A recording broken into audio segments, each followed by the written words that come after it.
What's going on, everybody? Sean Daniel with Guitar Control here, and today we riff. So you definitely want to click on the link below, grab the tab for this, because sometimes riffing gets pretty powerful and you don't want to get overwhelmed, so it's good to have that tab by your side. Now, what is the most powerful way to riff on a guitar? The only answer, is E minor, okay? So we need to know the notes in the key of E minor, and then we're gonna start making some nasty riffs with a pedal point. So if you don't know what that means, don't worry about it because we're gonna explain everything. But it's good to know the notes of E minor. Now if we start on the E string, which is a fantastic place to start, play E minor chord, it's gonna be open E, 2E, 3E, open A, 2A, 3A, open D, 2D. So those notes would actually be E, F sharp, G, A, B, C, D, E, okay? Only 7 different notes. Now, it's really cool and essential, aside from just being cool, to know those notes on one string, all right? So, if we played the E minor scale on just the E string without going down a string like that, I mean, I'm already kind of riffing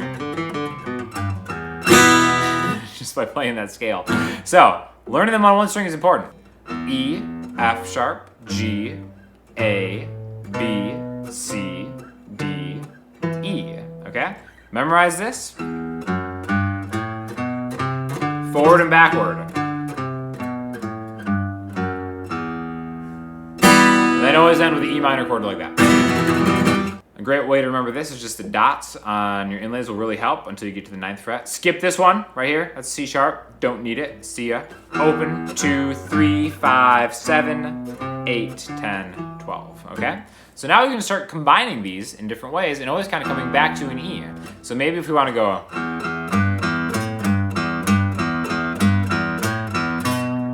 that could be a way to riff it. I'm just really randomly playing the notes in that scale and then always maybe throw in an E in between, all right? So like E, E, G, E, A, G, E, G, okay? That is a perfectly acceptable riff. I'm sure that's a riff in some song that I can't really totally think of right now, but it'll probably come to me or someone will mention it in the comments. Doesn't really matter. But I think a really great way to supplement some of those riffs is by learning the E minor scale on a chord aside from just E. And we're going to talk about this more in a second, but I want to learn that E minor scale. Take those notes, E, F sharp, G, A, B, C, D. Let's start on the A string, okay? So we're going to play these in the same order. We're just not going to start on E. So open A, B is the 2nd fret on the A string. So A, B, C, D, E, F sharp, G, A. So open, 2, 3, 5, 7, 9, 10, 12. Okay? Now the reason we're doing this is because I want to have this low E string droning. I want that to always be kind of a sound that's gluing the rest of this riff together. So let's take the last 3 notes on the A string that were in that key. Okay? Again, you don't have to use these. You can experiment with any of the notes on the string to kind of get this kind of cool sound.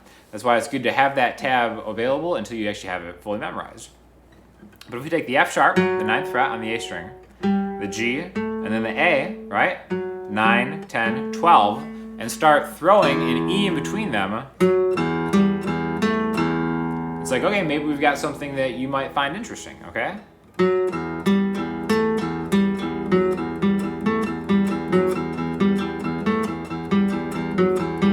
Okay, so this is going to be one of the ones that we're going to tab out. It's going to be F sharp, E, E, G, E, E, A, E, E, G, E, E.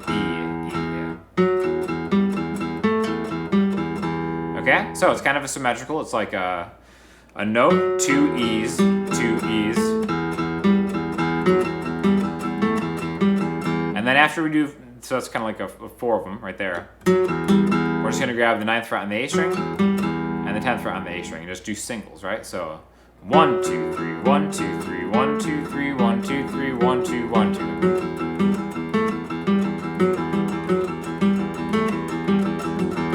We can move everything down 1 note through E minor.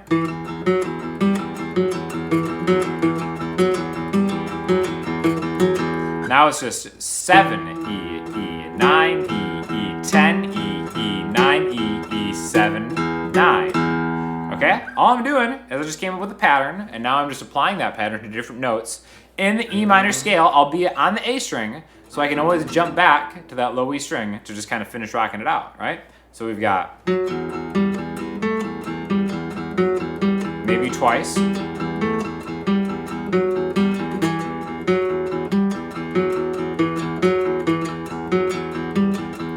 I can go back to the next one.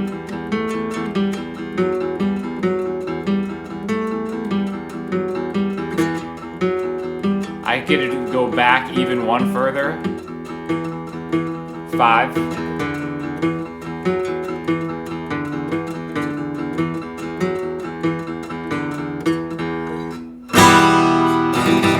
So that's how you riff the E minor scale. Again, this is just kind of one example of something that you might find interesting, but I think that's a great way to look at it.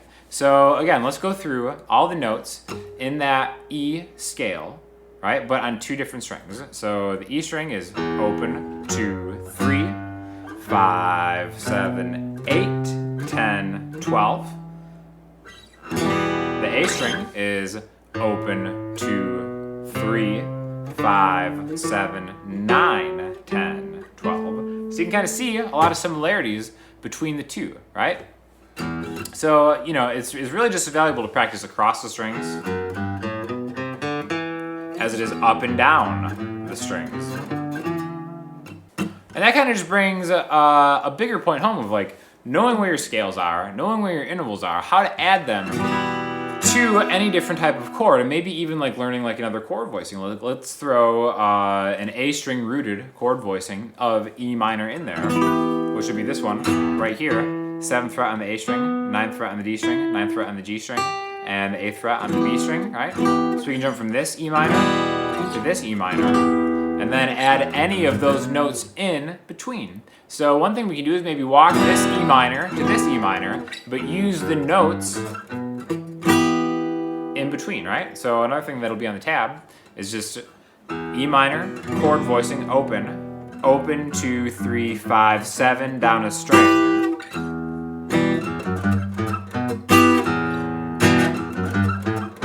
All I'm doing is connecting 2 chord voicings,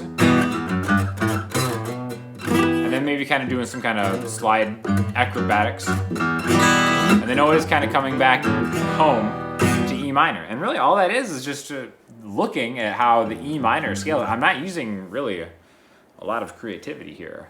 Believe it or not, I know you're probably blown away with the incredible quality of this riffing. Again, it's not about this riff, it's about making your own riffs, kind of seeing what's available for you, and then just seeing how you can implement it into your own playing. So, I'm a big fan of learning scales, note for note, in a musical way, in a way that you're not just like drilling like, okay, E minor, F minor, F sharp minor, G minor. I don't know if that's, you know, the best way for a lot of people to learn. I always like kind of putting it in a musical context. So definitely let us know what you think of this video. If you want to see more riffing, let us know what key you'd like to do it in, and we will provide the goods. And definitely check out other videos on the channel by myself, other great instructors here on Guitar Control. You can click on any of these. Definitely explore the channel. We've got tons and tons of videos for your pleasure. And again, always looking for feedback. Let us know what you like, don't like, and we'll talk to you all soon. Thanks a lot.